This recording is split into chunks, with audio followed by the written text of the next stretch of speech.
जीरन क्षेत्र का एक मामला सामने आया है जिसमें पटवारी और तहसीलदार पर धोखाधड़ी पूर्वक भूमि विक्रय कराने के इल्जाम लगाए गए हैं। इस संबंध में पीड़ित ने आधा दर्जन लोगों के खिलाफ एसपी को दस्तावेजों के साथ एक ज्ञापन मंगलवार को सौंपा और न्याय की गुहार लगाई।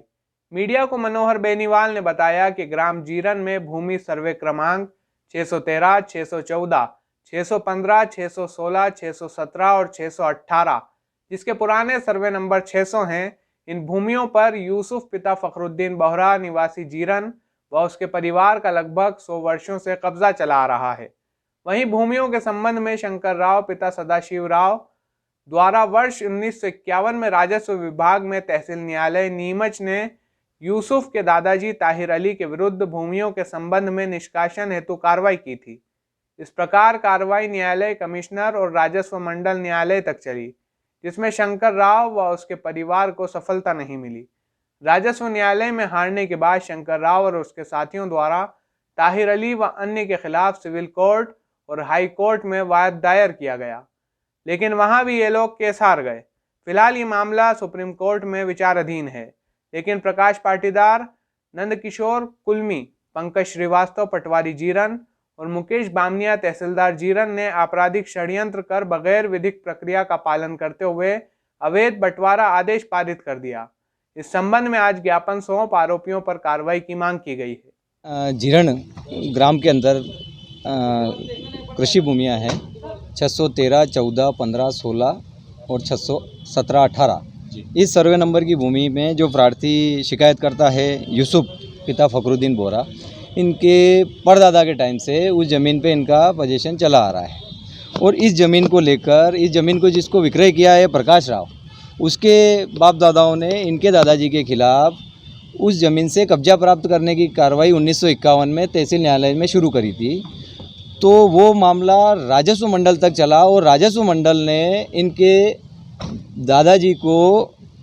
पोजीशन के आधार पर मालिक घोषित किया। उसके अगेंस्ट 1969 में सिविल न्यायालय में प्रकाश राव के पिताजी शंकर राव आदि ने इनके दादाजी के खिलाफ सिविल सूट फाइल किया था। तो उस सिविल सूट के निर्णय में भी कोर्ट ने ये फाइंडिंग दी थी कि ये कब्जे के आधार पर मालिक हो गए हैं, इनको सारे स्वत्व प्राप्त हो गए हैं, कोई अलग कार्रवाई करने की आवश्यकता नहीं है और उन लोगों का दावा खारिज कर दिया था। ये कार्रवाई चलते चलते माननीय उच्च न्यायालय हाई कोर्ट इंदौर में चली। तो इंदौर में 2004 में हाई कोर्ट ने डिसीजन देते हुए इस प्रकाश राव के पिता के द्वारा पेश किया गया वाद को निरस्त करने के निर्णय को सही ठहराते हुए इनके हक में अपील स्वीकार की थी, जिसके खिलाफ प्रकाश राव और अन्य लोग, इसके परिवार के लोगों ने सिविल सुप्रीम माननीय सर्वोच्च न्यायालय दिल्ली में अपील कर रखी है, जो वर्तमान में पेंडिंग है। तो इस ज़मीन में लगभग 100 वर्षों से अधिक समय से इस प्रकाश राव, इसके बाप दादाओं के समय से इनका पोजीशन नहीं रहा है। इसकी कार्रवाई के लिए ये सुप्रीम कोर्ट तक कार्रवाई कर रहे हैं और माननीय न्यायालय के निर्णय अनुसार ये मालिक थे। चूँकि इस प्रकरण में हुआ यूँ कि सुप्रीम कोर्ट में मामला पेंडिंग था और ये लोग कोर्ट की प्रक्रिया का पालन करते हुए इन्होंने मात्र राजस्व रिकॉर्ड में प्रकाश राव और अन्य का नाम चल रहा था और सुप्रीम कोर्ट में अपील पेंडिंग होने की वजह से इन्होंने मालिक होते हुए नामांतरण की कार्रवाई कराना शेष थी। इस बात का फ़ायदा उठाकर प्रकाश राव और हरदेव भाटी, सत्य प्रकाश पिता नंदलाल पाटीदार जीरण और नंदकिशोर पिता उदयराम जी कुलमी जीरण और इसमें पटवारी और मुकेश बामनिया तहसीलदार साहब, इन सब ने षड्यंत्र करके उक्त ज़मीन का विधि विरुद्ध बंटवारा किया। बंटवारा के लिए इस प्रकाश राव ने जो आवेदन लगाया उसमें विपक्षी इसके भाइयों को और अरविंद वगैरह को बनाया, किसी का भी एड्रेस नहीं लिखा गया, वो सभी जीरण के बाहर के हैं। उनको किसी को बिना सूचना दिए अगली तारीख पे बंटवारा फर्द आ गई, जबकि बंटवारा फर्द का नियम ये है कि जो भी खातेदार हैं उनको सबको सूचना। इतनी जल्दबाजी में बंटवारा फर्द आ गई और सबसे बड़ी हास्यास्पद बात ये रही बंटवारे की कार्यवाही में कि एक नंदकिशोर पिता उदयराम जी पाटीदार, ये व्यक्ति इन ब्राह्मण परिवार के विपक्षी जिनको बना रखा, तो उनकी तरफ से तहसील न्यायालय में उपस्थित हुआ और उसने कहा, उसके इस प्रकार की प्रोसीडिंग है कि मैं उसकी ज़मीन की देखरेख करता हूं और मेरे को अधिकार है, और उन विपक्षियों की उपस्थिति तहसीलदार ने नंदकिशोर के मार्फत स्वीकार कर ली। इनके कथन कब लिए गए कोई प्रोसीडिंग में हवाला नहीं है